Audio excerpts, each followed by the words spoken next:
All right, I'd like to go ahead and call the session the Tuesday, November 6th, 2018 Warrenton Board of Aldermen meeting. If you would, please rise and say the Pledge of Allegiance with us. Pledge allegiance to the flag of the United States of America and to the republic for which it stands, one nation, under God, indivisible, with liberty and justice for all.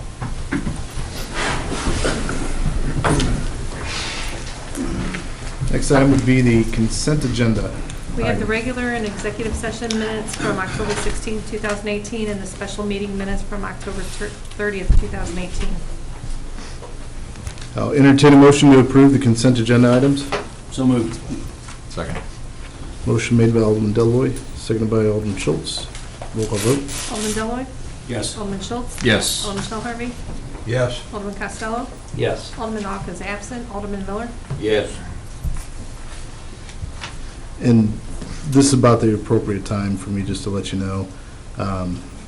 Alderman Ock may be coming in late. If he does, we're just going to let him come in and he can be a part of the meeting then. All right, next we have an introduction. Is there anybody who'd like to do that particularly? I will. We have Sarah Wyatt. She is our new meter reader, and she started working here with us on October 8th. Well, congratulations. Welcome. Welcome aboard, Ms. Wyatt. Next item would be hearing from the public. We invite anybody to come up to the podium, state your name and your business, and we'll give you 5 minutes to speak. My name is Wendell Webb, and I represent the Tribute to Veterans Memorial. I am here just to say thank you to the Board of Aldermen and the city for what you have done for us, and we've come a long way since January 2017. We signed a lease and stuff on the facility and stuff out there. We had an awesome dedication on Sunday. It was cold and windy, but we had a lot of people and a lot of ceremony, and people were really taken by the ceremony. And we even had the aircraft flyover. So just give you a little bit of word of update. Did receive an update on the memorial wall. 4 of the panels are in sandblasting, and the other two have been polished. So we're still hoping for the end of December, first part of January, for those to be delivered and installed, and that will basically complete the first phase of the memorial. And right after the holidays, we're going to look at phase 2 and start looking at expanding and additional pavers and things like that. But again, I'd like to say thank you to everyone here that have supported us, and based on the experience and stuff this past couple of weeks where we've been up there trying to finish it up and get it working, people from all over America are stopping. Gary brought up tonight somebody from New Jersey stopped and stuff, and I had one-on-one experiences from people from Nebraska, Kansas, Michigan, and Ohio myself stuff. So I can honestly say that this memorial will now be shared with America as they travel the Purple Heart Trail and pass by Warrenton, and Warren County. So thank you. Thank you, Wendell. Thanks, Wendell. You know, Mr. Webb, before you sit down, I'm going to tell you, I appreciate everybody who came up and thanked us for their support. But I'm going to say, just like I said there, by the outcome and by the turnout you had, we didn't do anything that the people didn't want. And that's exactly what we felt like we did. I can guarantee you that as a board. We didn't do anything above and beyond what the people would have expected us to do to help this along. And it showed by that turnout. So I just appreciate the effort in 8 years of not giving up for the whole crew, because there was times you could have and you didn't. So we appreciate that. Yeah, I think it's something we all can be very proud of. I think it is. I'm already proud of it. Thank you. Next we'll hear from is there anyone else? All right, next we'll hear from the Board of Aldermen. I'd just like, in addition to what Wendell's comments were, to thank the city staff. Brad and his crew were very helpful, not just for the dedication, but all the way along through the project, as was Guy Gievers in the crew, but especially on the dedication. Brad made sure that the bleachers were there and plenty of time. I think he delivered them on Friday morning, as a matter of fact. They were gone before I was up and moving on Monday. So Brad did his usual typical reaction to it. And so, as anything else the city does, without the good staff that we have on board, it wouldn't happen. So I'd just like to compliment our city staff and employees on continuing with the effort that they've shown us routinely. So, thank you. I have an update I'd like to give the board and the community. Today I sit in on a meeting, the Warrenton Downtown Association Board of Directors met for the first time with, let me get the guy's name, Keith Wing from Missouri Main Street Connection that we're partnering with to get some ideas on revitalizing downtown. And he basically gave us the process of what happens, the first steps that we need to take. Very, very thorough. I was really impressed with his presentation. Two of the downtown board members are going down to Cape Girardeau Friday to sit in on a work session down there, and going to bring back the information that they gather from that.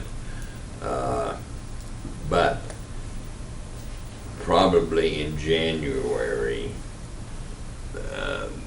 he wants us to have a town hall meeting with an invitation for all the school officials, the public, and probably have it at the high school commons would be a decent place if we can get that at the time.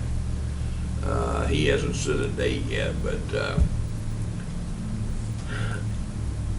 part of the idea is that what do people want? What do people think we need to do downtown? We're making a commitment to revitalize downtown, and it takes a partnering with all people in the city of Warrenton to make it happen. And he is going to be guiding us through the whole process. Okay. It's not just, here it is, guys, take it and run. He's going to be right there with us. So I, as the liaison from the board, I was most impressed with him. Good. So that's basically, Appreciate it. okay. Anyone else? All right. We'll move on to Derek Stanley with Meridian Waste. You please come up to the podium. And speak on recycling, correct? Yeah, thank you for having me, Mr. Mayor. problem.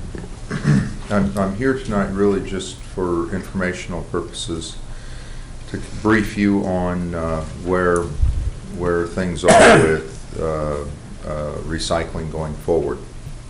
And so we've traditionally had about a 40-year relationship with the nation of China, where we sent them our recoverables, they manufactured them into new products and sent them back. It worked out really well for, again, 40 years. And around 2013, when the United States shifted heavily into single stream recycling, and then corporate America went to zero waste policy, we began pushing things into the recycling stream that just shouldn't have been there. And what this culminated to in January of 2018 was China revealed that anywhere from 15 to 40% of what we were sending them, they could not recover. And 80% of what they could not recover, they didn't have capacity for. So they were dumping it into rivers and it was washing out into the Pacific Ocean. And so we've since then seen a lot of recovery plants in the United States start shutting down. At Meridian, we made a very conscious decision that we were not going to participate in single stream recycling anymore. And so we have shifted our recycling policies. Let me take a step back. 58% of all of our recycling went to China. Those markets have shifted into Vietnam, Cambodia, Philippines, Bangladesh.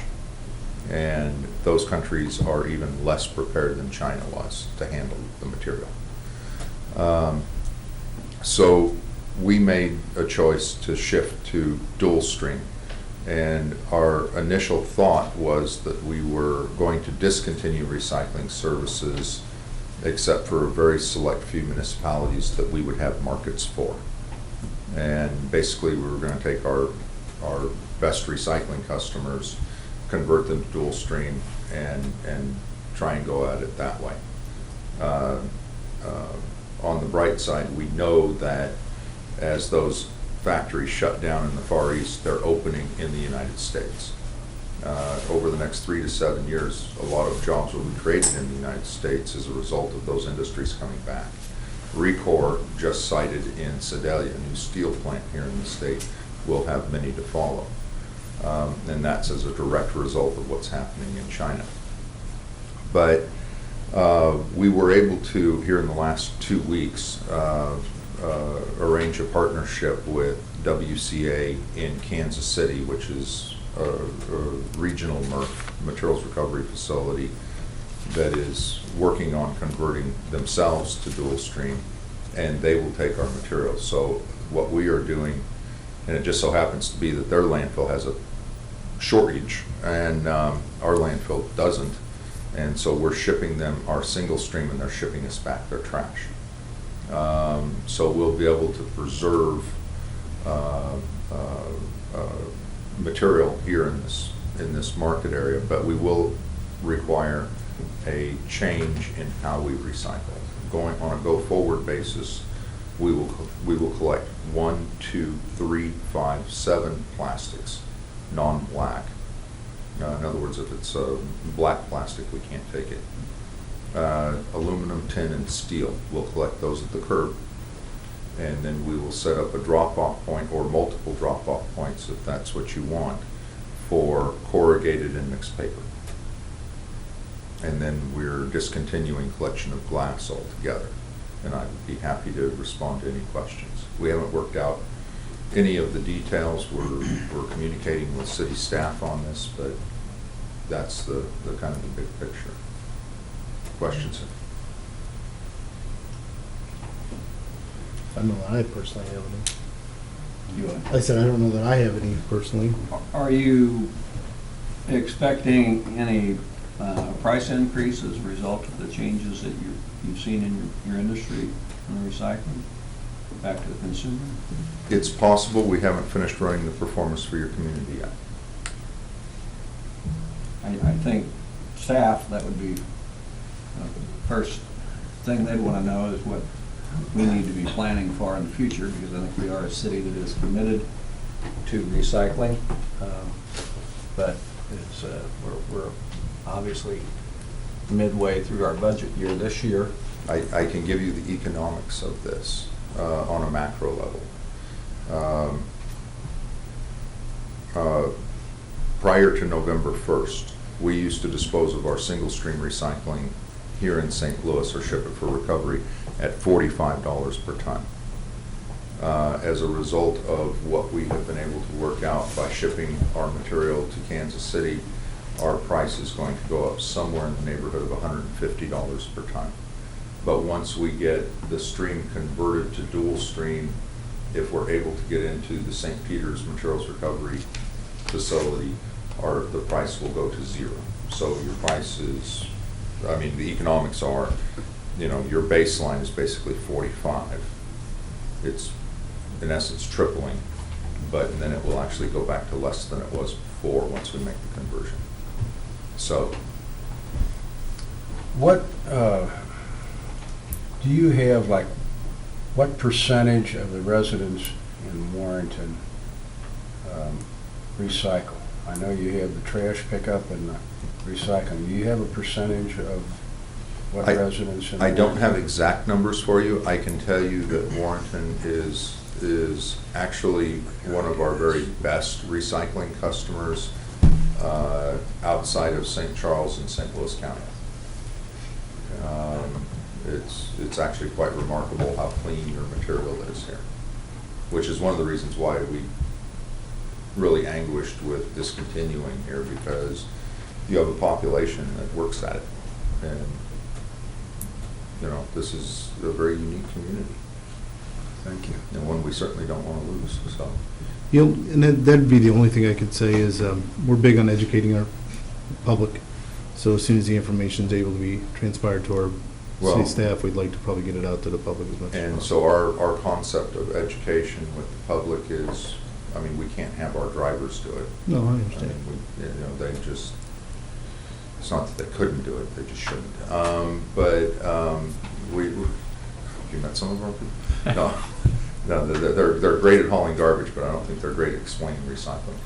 What we are doing is communicating with Lindenwood University and a couple of other institutions to have their public relations and marketing students come out. And so this isn't something that we're going to do overnight, where we're going to come out and go, well, we're not picking up your recycling, you didn't do it right. We'll pick up everything, and then over the course of a few months, since we're shipping to Kansas City anyway, have tagged the cans and slate those individuals for follow-up, and have the students follow up with them and explain, what needs to be changed and how to go about that process. And hopefully we can do this without us getting a whole bunch of phone calls and you guys getting a bunch of phone calls. Well, and I think we can put something out on our city website as well as on our Facebook site that would help educate the people that either follow us or at least go there for the.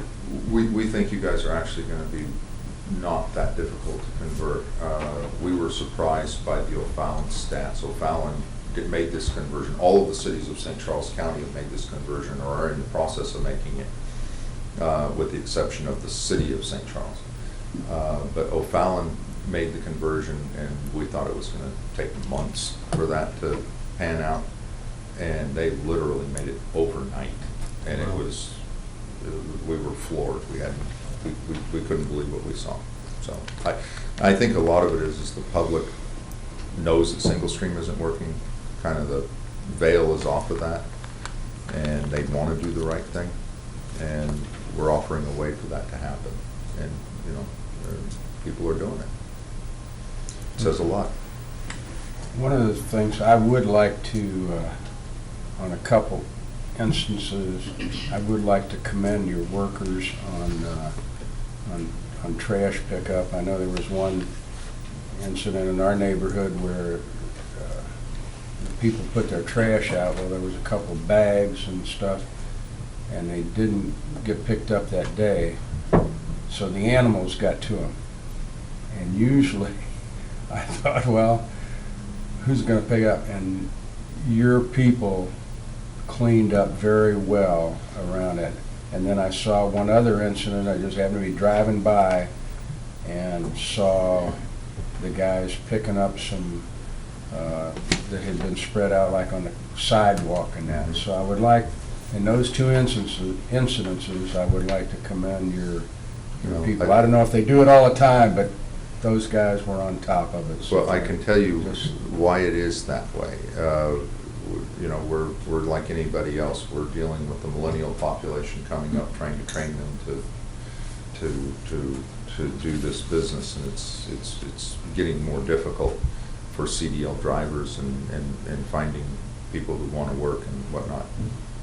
Michelle Vasson is our operations manager that covers your area, and she's a fierce hen over the drivers.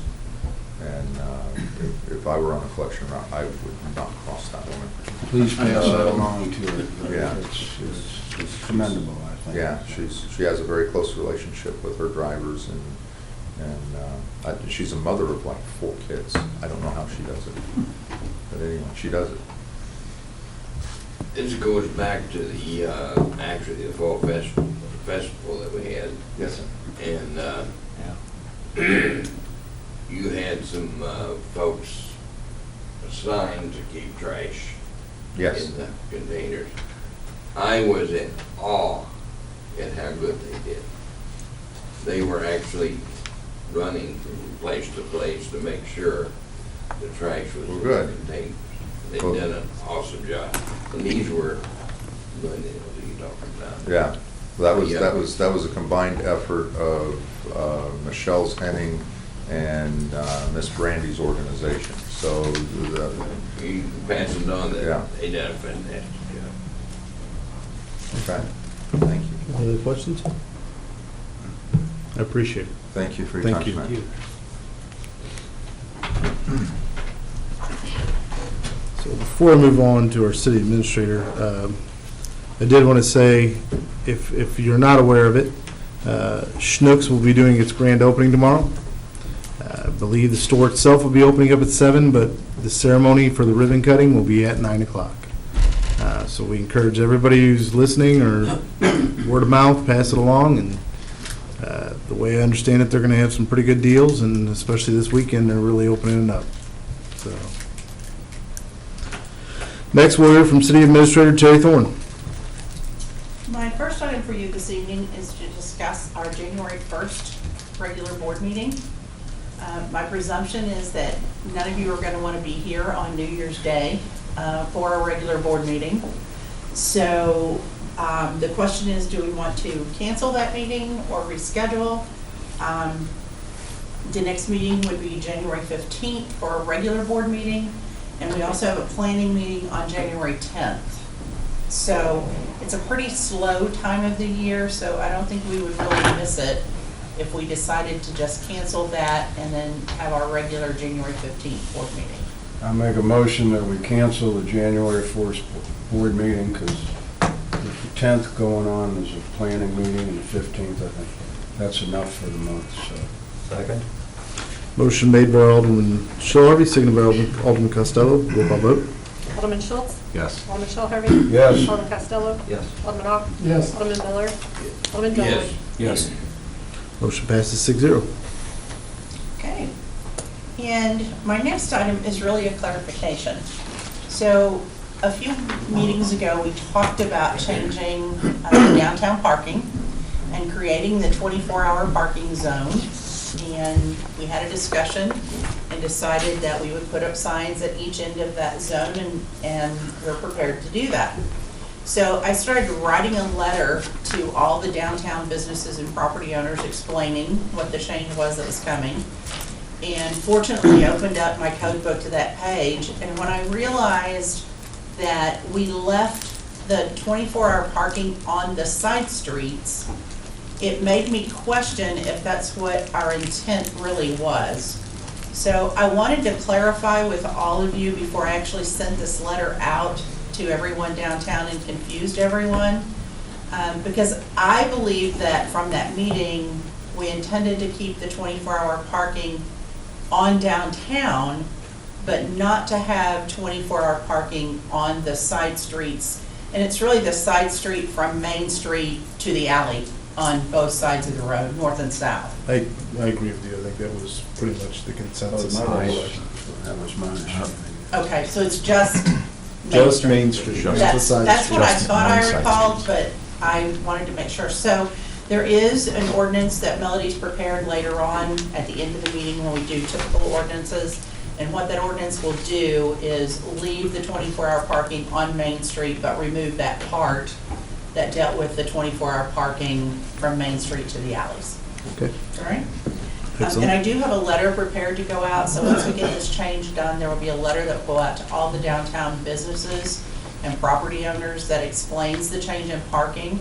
It also will explain about the clearing of the snow from the sidewalks and then give them an update kind of on where we're at with getting an engineer hired for downtown sidewalk improvements and that. So really kind of a little update to them, but I didn't want to send that out with incorrect information, so. Okay.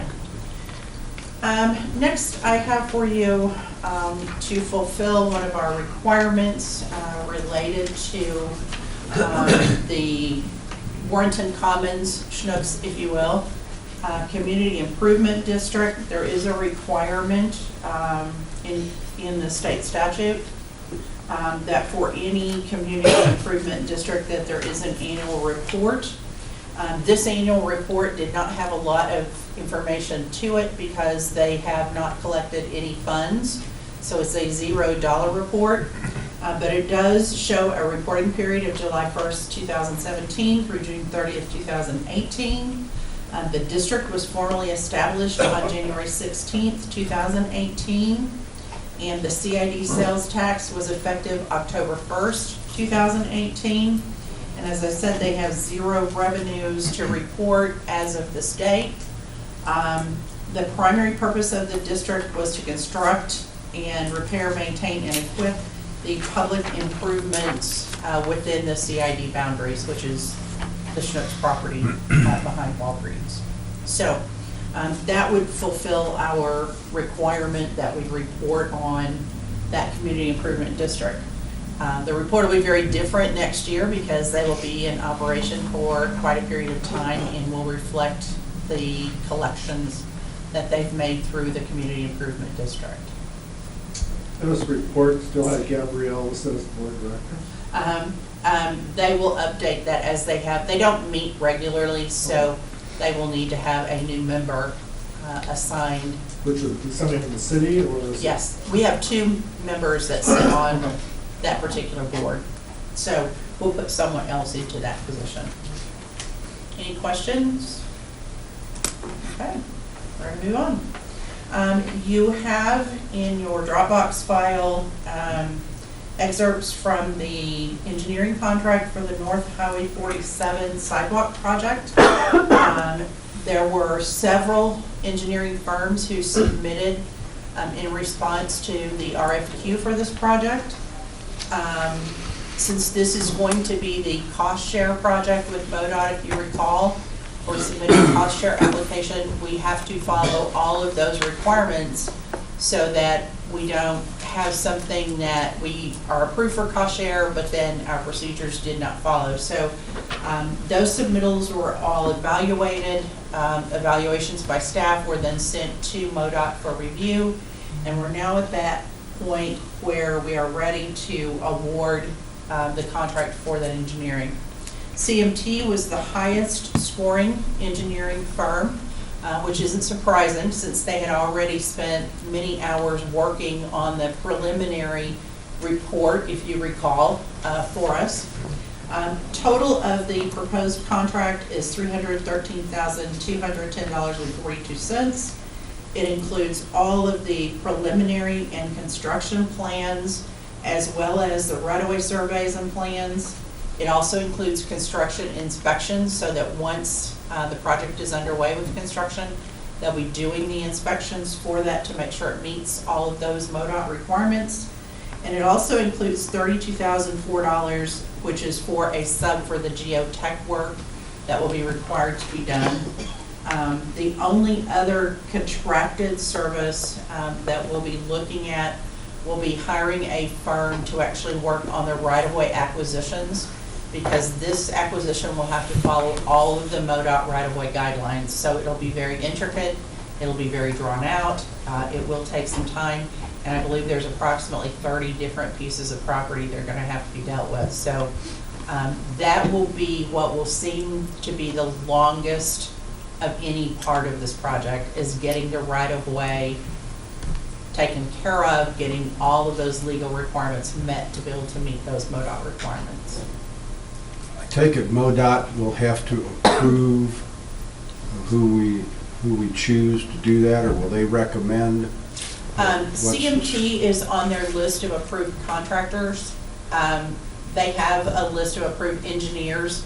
I mean, to do the right-of-way stuff, right-of-way work. They have also a list of right-of-way, so when we're ready to send out our request for proposals, we will send it to those companies that are on their approved list.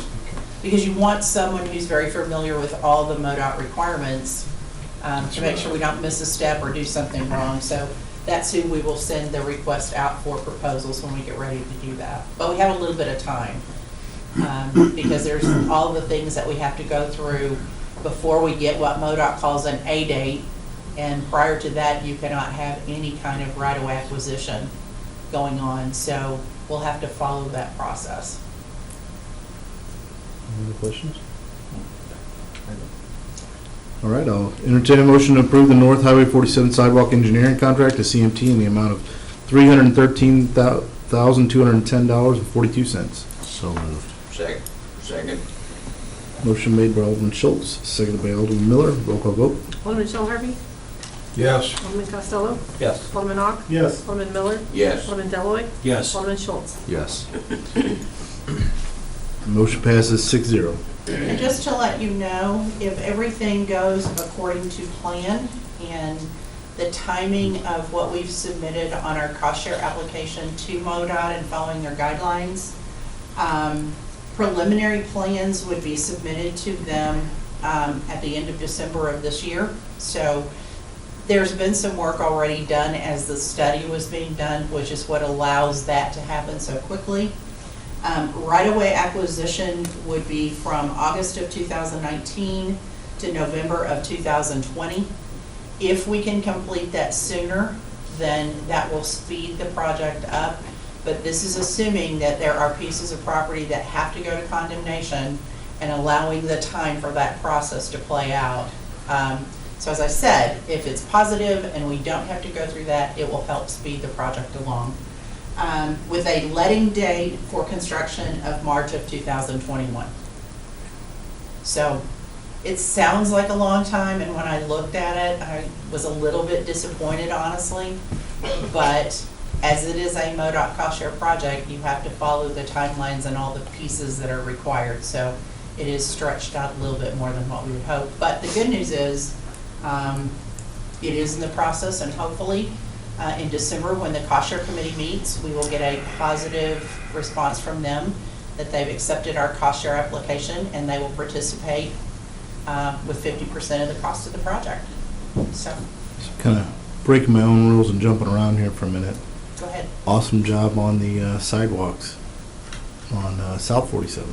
They're working on them today. They are busting them out. They are working hard and they're looking good. Yeah, exciting. Yes, it is. Look how long we've been trying to get that project finished, and And now finally it's really going to come to fruition. I think there's going to be some people very happy.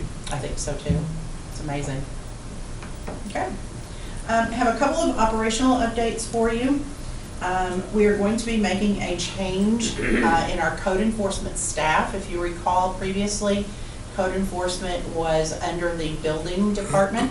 We're going to be moving that position over under the police department. A couple of different reasons. One, we really are getting no applicants for the code enforcement position. And fortunately, right now, we are well-staffed in the police department and continuing to get positive applications for that. So it's a really positive thing. Secondly, we've now changed to mules for information, and mules will not approve anyone who is not under the directive of the police chief and the police department to access mules information or even obtain mules information. So the ability for someone outside of the police department to be able to look at information that's necessary to do their job is really has gone away as of this point.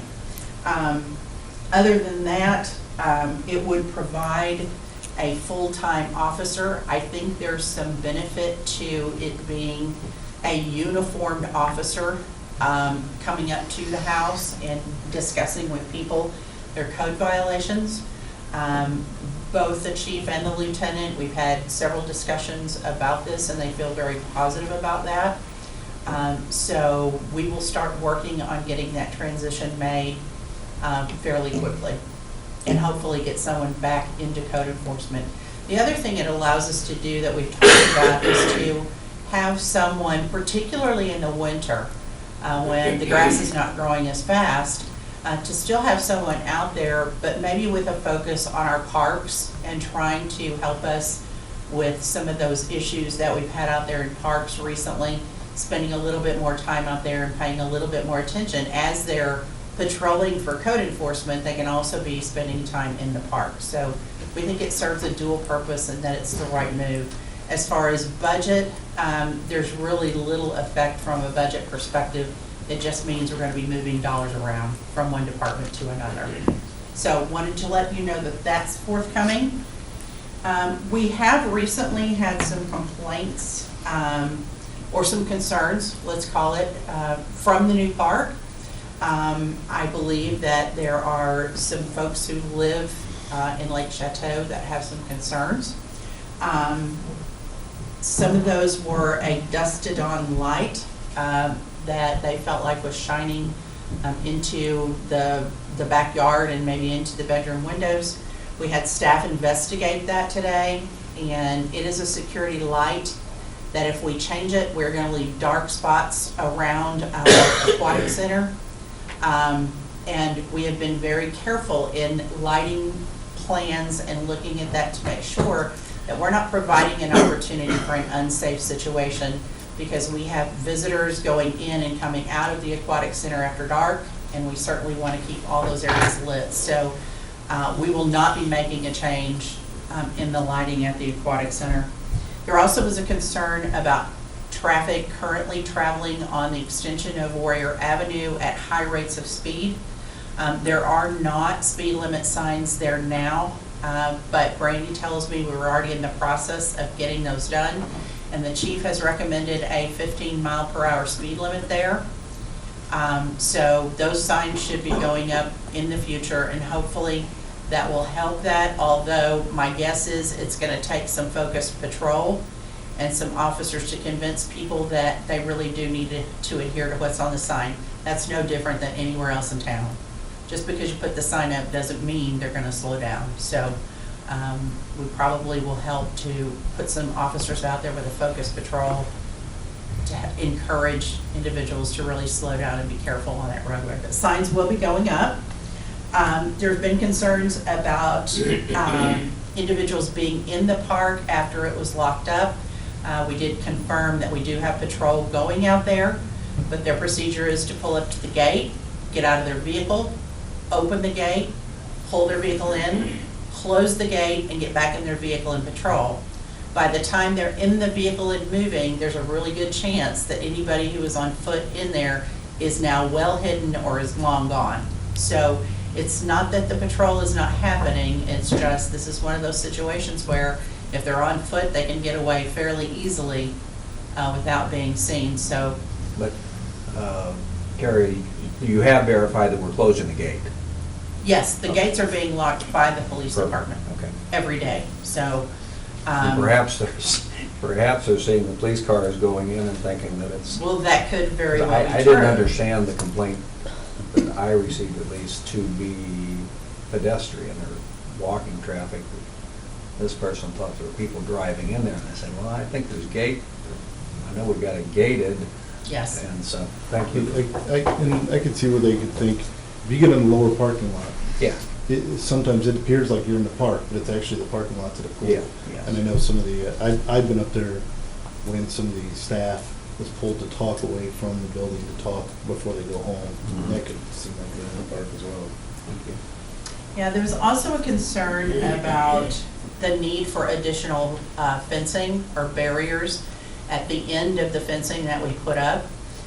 Staff investigated that today, and there is barbed wire that kind of starts at the end of the other fencing that the gentleman who lives in the home there actually made the cut in the barbed wire himself, Oh, really? because he takes his little dog walking and has done that for many years, even before we were even involved with the park there. So I think before we close up the gentleman's access to take his dog walking, we would need to have some conversations with the property owner to make sure that was his desire, since that's his property. So it's not something that has occurred because of people being over there at the park. It was there for a very long time prior to us occupying the park area. We will look at the possibility of additional fencing and the need when we start working on the next budget year. But as it stands right now, we have pretty much expended all of our park funds within this budget to get to where we are now. We have some minor things that we'll finish up there, but for the most part, any other improvements would need to go into a future budget. Well, you know, everything you've covered there is excellent information. I received a call from a member of the Lake Chateau Homeowners Association. I think Alderman Schilharvey had heard, I don't know if it's from the same person, but it's something in regard to extending the fence out there.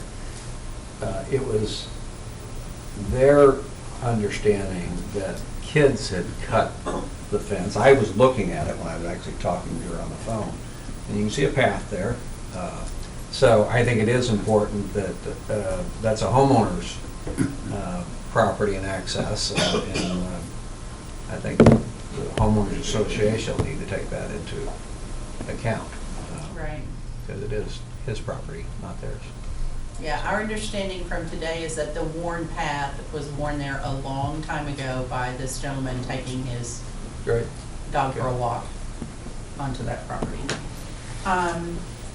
We also are having staff do some repairs on the gravel roadway. All of the recent rain, I don't know if they got to it today or not, but if not, I'm sure within the next couple of days they'll get some repairs done. That's going to be an ongoing thing until we can hard surface that road out there. Then we're going to look at to see if there's a drainage issue there as well, like when there's a hard rain, but Guy and his crew are on that. They'll be looking at that. We also asked to have, because one of the other complaints was dogs being off-leashed in the park. We don't want a conception to get out there that that's a result of the dog park being there. So we've asked animal control to step up some efforts out there with any animals that they might find, and to do some extra patrol to make sure that that is not something that gets started in the park, because it's our desire anytime they go outside the gated area for the dog park, they're to be on leash just like anywhere else in town. So you'll see some additional animal control out there just to make sure that we're on top of that. So those are all updates related to information that we've obtained. We will continue to work on out there these types of situations, as well as every day Brandy's dealing with some new thing related to the aquatic center, or a request, or improvements that need to be made. So it will be an ongoing process for a while until we get everything really worked out to the point where we want it to be. I actually had some good comments Sunday at the tribute to the veterans dedication that were related to the aquatic center, how much they enjoyed it and really liked the facility. Unsolicited, obviously, we weren't out there to talk about the aquatic center, but a couple of individuals brought that up, so it's good. I just want to say it's good to have you back. Thank you, I appreciate that. I cannot tell you how happy I am to be back. One thing I have learned is I never was cut out to be a nurse, and so it's a good thing I did not go into that profession. And the other thing I learned is that it's very difficult for me to be restrained to being at home with no ability to escape. So I was more than ready to come back to work and be free. Nothing you're going to push future retirement dates out even farther? You don't have to answer that. I can't say that as I sit here, but I can say this. I am certain that I cannot be at home with nothing to do. I am really certain of that. It is great to be back. Staff did a wonderful job while I was gone. Never wondered if things were going to be taken care of. They all did an awesome job, and I truly appreciate what they do for us every day. My last thing is related to the downtown sign. You know, we talked about the location for downtown signs with some arrows. I have made every effort possible to get in touch with Donnella Smith, made multiple phone calls, They do not have an answering machine, so you cannot leave a message. Ended up sending a letter asking her to get in touch with me if she had any ability to have a negotiation or a discussion about placing a sign. Still have not heard anything. So I think we need to proceed with putting our downtown sign on Mr. Baker's lot, if he's still willing to do that, because that's really the only viable option at this point. My understanding was that he would not grant an easement, but he would allow us to put it there at least temporarily until there might be a new owner.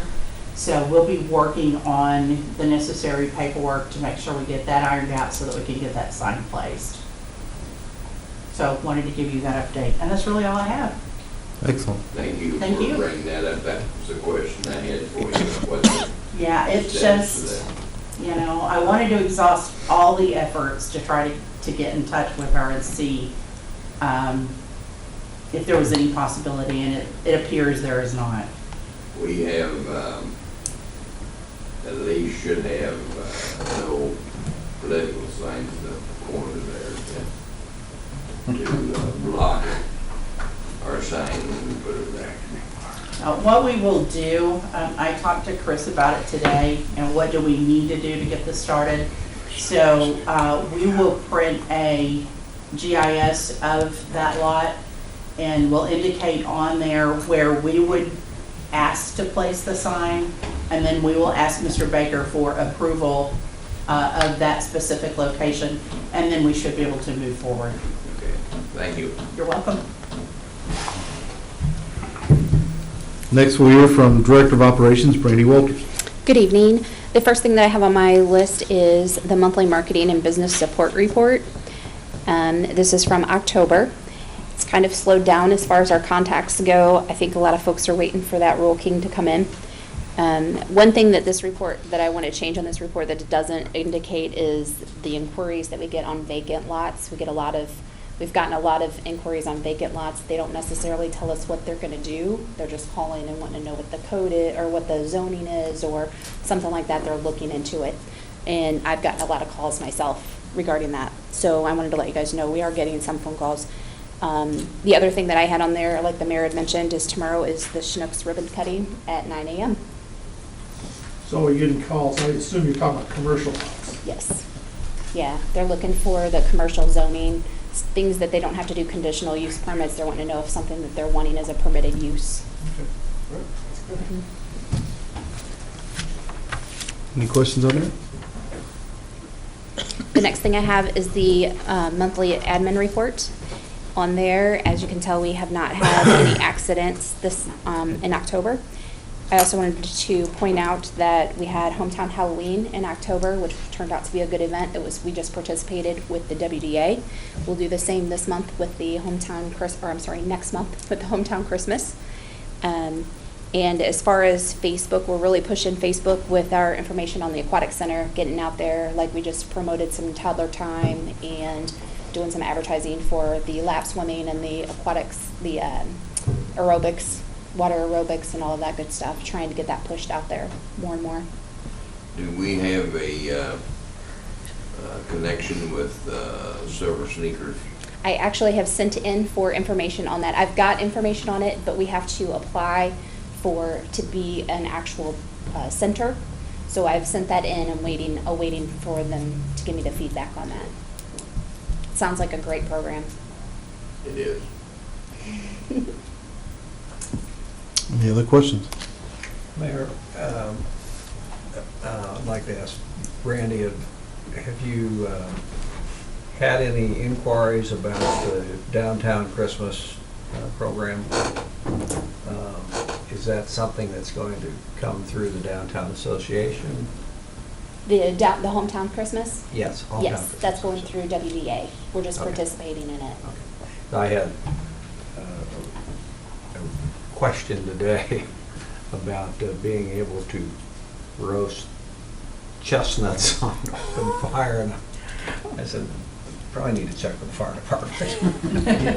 It's comical, but they did that down in St. Charles, and I've never had them until This then. was a And I'll serious. tell you what, it wasn't bad. This was a serious question, so I gave In the him. middle of Main Street. Yes, yeah. Yeah. I gave her Chief Owenby's cell phone number, and is that how you wanted that handled? Yeah, I would think if we're gonna have an open flame, we would need to Right. get that approved by him first. So I think they've got some plans. Do we shut any streets down for hometown trips or something? If they I don't- apply, we can consider it as a board. Right, I don't believe that But they have have to go applied through the yet. application It's process. mostly sidewalk, isn't it, that we do? Usually they it's do- just along the We've done sidewalks. both in the past. We did shut down Main Street one year. It was more us putting it on, I guess, because Brad had the truck all dressed up, or was it WDA even then?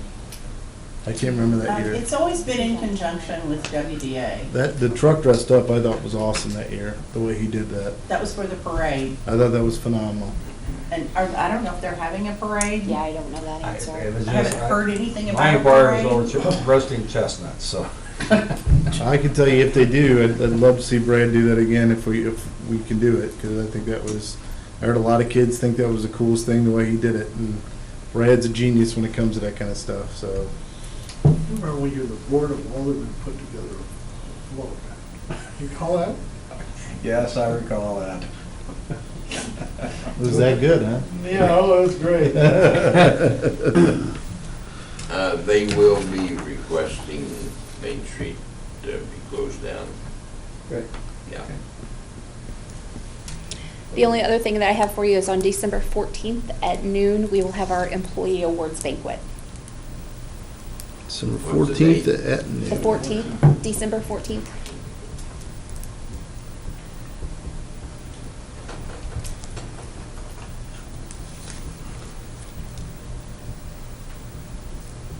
And that will be how far? It'll be at First State Community Bank again. Always a big hit. That's all I have. All right, thank you. Thanks, Brandy. Next, we'll hear from Finance Officer Dana Belasca. Good evening. Good You evening. have before you a list of accounts payable claims for payment this month. Claims totaling $702,882.37. Have questions on those? I don't know why I automatically look at you here. I'm sorry if I do, but. That's appropriate. I make a motion that we pay bills in the amount of $702,882.37. Second. Who's gonna go for it, guys? You guys both said at the same time. We'll go with Miller. Motion made by Alderman Ock, seconded by Alderman Miller. Roll call vote. Alderman Costello. Abstain? Alderman Ock. Yes. Alderman Miller. Yes. Alderman Deloy, Yes. Alderman Schultz. Yes. Alderman Shell Harvey. Yes. Motion passes 5-0 with one abstain. In addition, in your packet are financial reports as of September 30th, 2018. So just a few highlights from those reports. In the general fund, revenues are about $28,000 above budget. That includes a little bit higher than budget sales tax, franchise fees, and police fines. General fund operating expenses are about $289 below budget. In that $289,000, there's about $126,000 worth of personnel-related expense that's slightly below budget, again, related to a few vacancies and some variances in timing of raises this year. The balance of that amount below budget then is made up from supplies and maintenance, things that we believe we're going to still spend our budgeted amount by year end. In capital expenditures are slightly below budget. Again, the focus on the pool for a while, so now everyone's moving into some of the other projects that are on their plates for this year. In the water and sewer fund, but revenues are about $61,000 above budget. Again, probably more related to the summer higher usage numbers being in there. Operating expenses about $74,000 below budget. Again, related to personnel costs being low and the supplies and maintenance issues. Capital sales tax interest revenue is about $10,000 above budgeted, and spending, while it's higher than originally budgeted for September, the reality is it's just spending the balance on the pool project, and we anticipate we will spend all those funds. I don't expect you to answer this tonight, but I was just kind of curious as what the fund balance is in the sales tax. You know, because we've been spending that down for the pool and spending it down. Mhm. I don't remember I wonder where we're at. I'm just curious. Certainly, and I apologize, I don't have that with me Well, I tonight, wouldn't expect you to. but I will certainly get that for you, yes. Any other questions? Thank you, Dana. Next, we'll go to the bills to ordinance, which I'll entertain a motion for the first reading of bill number 58-18. So moved. Seconded? Motion made by Alderman Shell Harvey, seconded by Alderman Costello.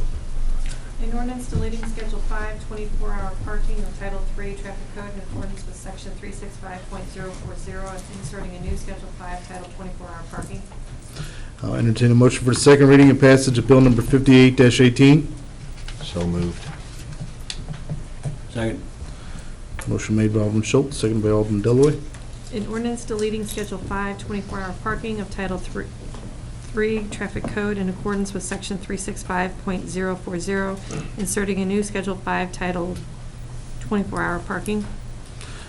Roll call vote. Alderman Ock. Yes. Alderman Miller. Yes. Alderman Deloy. Yes. Alderman Schultz. Yes. Alderman Shell Harvey. Yes. Alderman Costello. Yes. Bill passes 6-0. Entertain a motion to close the regular Board of Aldermen meeting and go into executive session for real estate. So moved. Second. Motion made by Alderman Shell Harvey, seconded by Alderman Schultz. Roll call vote. Alderman Miller. Yes. Alderman Deloy. Yes. Alderman Schultz. Yes. Alderman Shell Harvey. Yes. Alderman Costello. Yes. Alderman Ock. Yes. We are so adjourned. Thank you, folks.